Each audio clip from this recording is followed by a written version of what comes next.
اهدنا الصراط المستقيم. Bismillah, alhamdulillah, wassalatu wassalamu ala rasulullah wa ba'd. Istilah salaf itu sendiri di Indonesia sudah terdengar sejak lebih dari 100 tahun yang lalu, ketika salah satu ormas di Indonesia menyatakan sebagai kelompok salafiyah, dan ormas itu didirikan dalam rangka mengcounter, membendung gerakan yang sebelumnya sudah muncul dengan lahirnya ormas-ormas sebelum itu. Ormas yang dimaksud adalah Muhammadiyah yang saat itu berorientasi pada pemikiran Muhammad Abduh Jamaluddin Al-Afghani yang dianggap sebagai pemikiran Aqlani Mu'tazilah.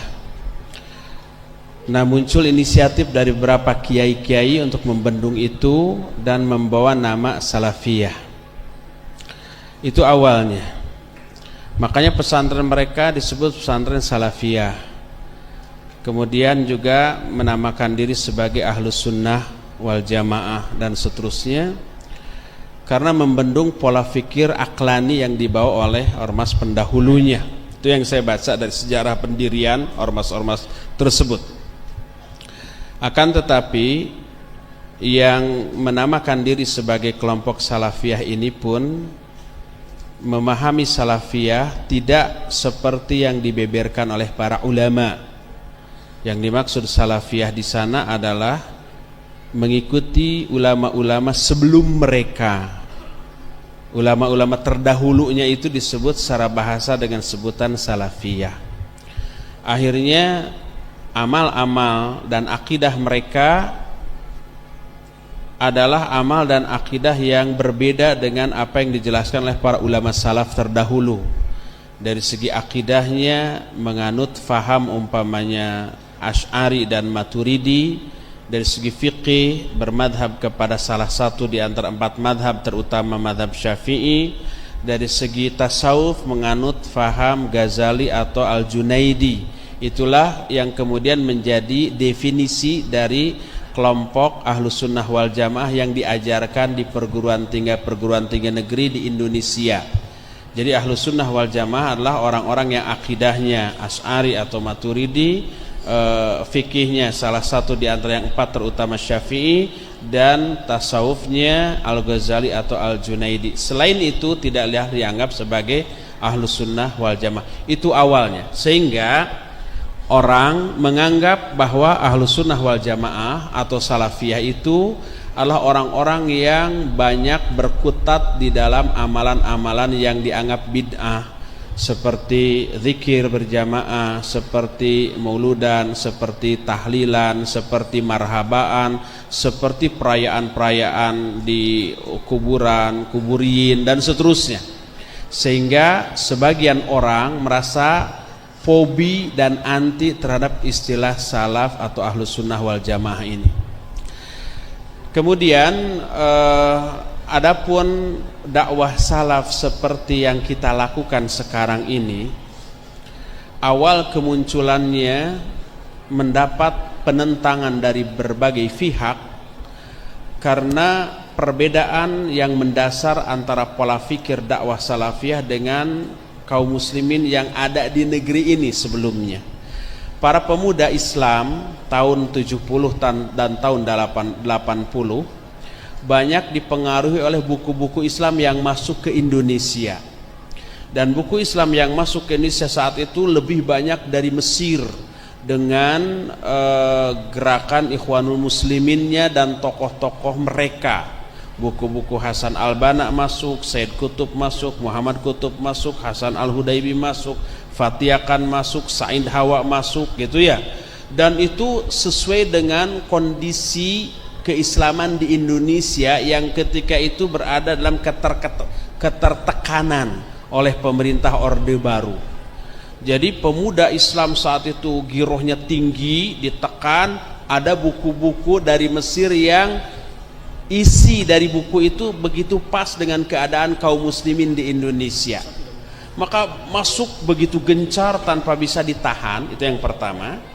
Kedua, pengaruh kedua yang juga masuk adalah pengaruh berhasilnya revolusi Iran, Khomeini tahun 79.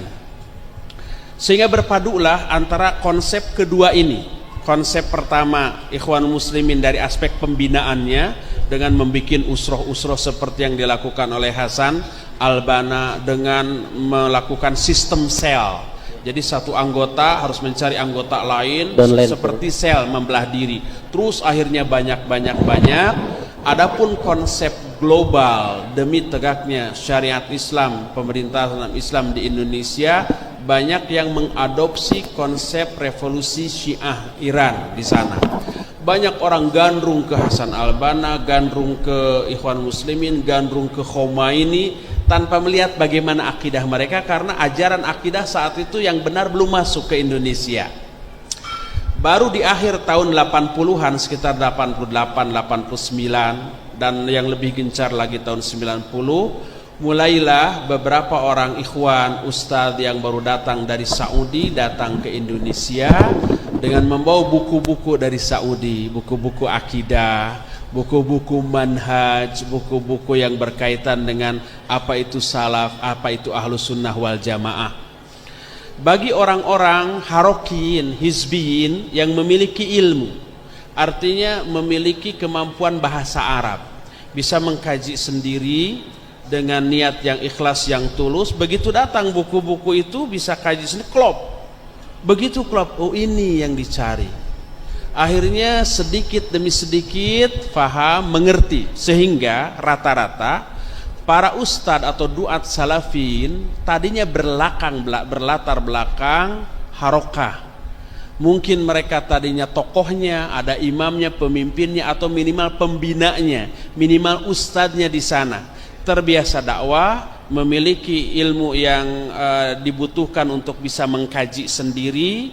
Kemudian setelah sadar bahwa selama ini salah, kemudian butuh tambahan ilmu, dia belajar lagi, akhirnya tambah mantap. Adapun bagi harokin yang tidak memiliki background atau dasar ilmu yang cukup, dia hanya mengandalkan fanatisme, semangat menggebu gitu ya, maka begitu datang salaf nggak klop. Karena apa? Karena salaf itu mendasar dalam arti menyentuh yang paling fundamental, tauhid, akidah, baru manhaj dan yang lainnya dibangun di atas dasar ini. Sedangkan pemuda yang tidak berilmu tadi semangat yang menggebu, pokoknya kalau nggak perang pokoknya nggak betul itu, kalau nggak jihad pokoknya ngaco lah gitu ya. Nah seperti itu. Akhirnya walaupun ustadznya sudah rujuk ke salaf, banyak di antara anak-anak buahnya, murid-muridnya yang malah anti, memusuhi si ustadz tadi. Nah itu terjadi mulai gencar tahun 90-an, sehingga mulai pola pembinaan yang dilakukan oleh ustadz-ustadz yang rujuk ke salaf ini mengikuti apa yang dilakukan oleh para ulama, itu kajian-kajian umum yang merujuk kepada kitab-kitab. Karena kajiannya ilmiah, bisa dipertanggungjawabkan, orang yang menyampaikannya juga berilmu, mengundang banyak simpati orang. Sedikit demi sedikit bertambah, ada yang rujuk dari harokin, ada yang tambah memusuhi, ada juga yang kesini tidak, kesana tidak, dan futur. Itu berlangsung terus sampai sekarang. Nah, walaupun tadinya para ustadz yang mendakwahkan salaf di kota masing-masing ini tidak saling mengenal, tidak tahu. Tapi murid-muridnya dari umpamanya yang ngaji di Bandung, itu rata-rata mahasiswa yang berasal dari kota lain. Di Jogja ada yang berasal dari Bandung, yang kuliah di Jakarta ada yang berasal dari Bandung. Di Jakarta ada ustadz, di Bandung ada, di Semarang ada, di Jogja, di Gresik, semuanya ada. Pas liburan mereka pada pulang, ketemu ikhwan masing-masing, loh kok ajarannya sama? Siapa guru antum? Oh si fulan. Oh guru anak anu. Akhirnya saling sampai salam. Sehingga jauh sebelum bertemu para ustadz ini sudah mengenal masing-masing nama ustadz di kota lain. Saya umpamanya di Bandung mengenal Ustadz Yazid, Ustadz Abdul Hakim, Ustadz Abu Nida, Ustadz Aunur Rafiq, jauh sebelum bertemu. Pas suatu saat ada daurah dari para masyayikh, diundang para duat, para ustadz, baru pertama bertemu, tapi seperti sahabat lama yang sudah lama puluhan tahun tidak bertemu, akrab langsung. Karena tadi sudah saling mengenal nama, manhaj, akidahnya masing-masing. Akhirnya terjalinlah ta'awun atau kerjasama antar kota yang dimotori oleh para ustadz, para duat, dan seterusnya. Saya sebelum bertemu dengan Ustadz Badrus Salam, sebelum bertemu namanya sudah tahu, wah ada Ustadz Badrus Salam. Jadi pas ketemu itu tidak asing, walaupun baru pertama tahu, oh gini wajahnya. Tapi sudah tahu ini seorang Ustadz Salafi ya. Jadi begitu, ini langsung akrab, langsung dekat, dan seterusnya. Inilah sejarah kronologis perkembangan dakwah salafiyah sampai sekarang ini. Adapun kalau Bapak tadi baru 2 tahun, barangkali selama ini informasi ini baru nyampainya 2 tahun belakangan.